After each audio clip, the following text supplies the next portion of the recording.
Airbags, collision sensors, anti-lock brakes, these technologies have made automobiles safer. But here's something you may not have thought about. How well does your vehicle protect you from getting cancer? Well, that's something the Fox 9 investigators have been looking into. Here's Jeff Ballion. To drive Minnesota in the summer is to hurry up and wait. As you sit and steam in traffic, here's something to think about.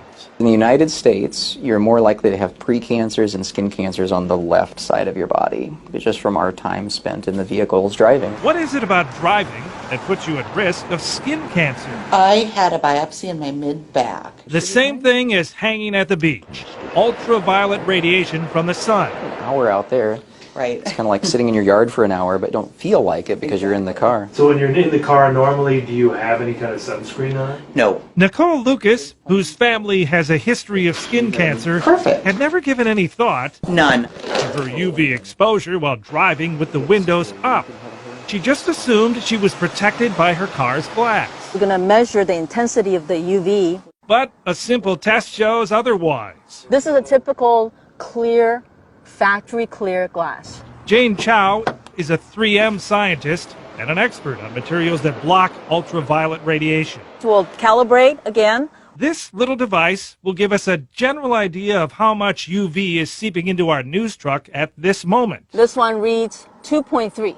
Only about 3% is able to penetrate the windshield. And now with the window up. But a check of the driver's window reveals a surprising result. About 30% of the UV radiation is able to pass through. But there's a big difference between the windshield and the side window. Yes, that is correct. Doctors say to limit possible skin damage, you should try and keep your exposure as close to zero as possible. There's enough of that cumulative time that we incur just in our cars that, make it more likely to get the skin cancers on the left. Is what we found in our vehicle typical? We're going to do some random sampling. Can we check your car's UV protection level? Let's find somebody over here.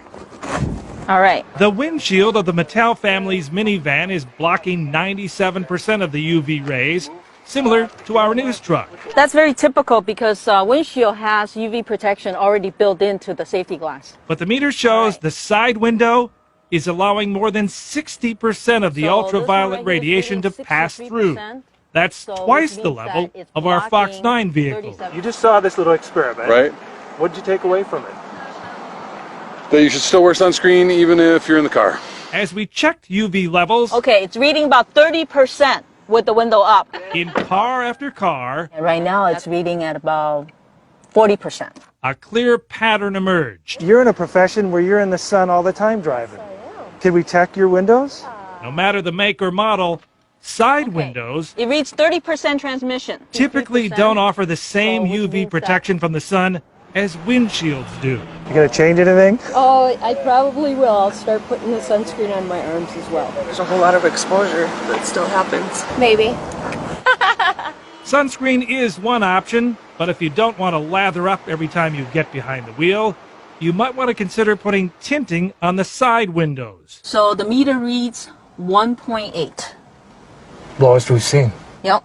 And that's because I have window film on. The films are made by a variety of companies, including 3M, and usually cost several $100s to install. I spend an hour at least a day in the car, kind of to and from work. Dr. Larson is a firm believer in window tinting. He has it on his car. He's even asked employers of some of his skin cancer patients who drive a lot for work to add UV protection to their vehicles. All because skin cancer is the most common form of cancer in the United States. The numbers on the rise over the last 30 years. I'm Fox 9 investigator Jeff Ballion. And in case you're wondering, most glass used in sunroofs does have some tinting. According to an industry trade group, sunroof glass typically blocks about 90% of the UV rays. And you can get more information from the Skin Cancer Foundation. We have that link on fox9.com.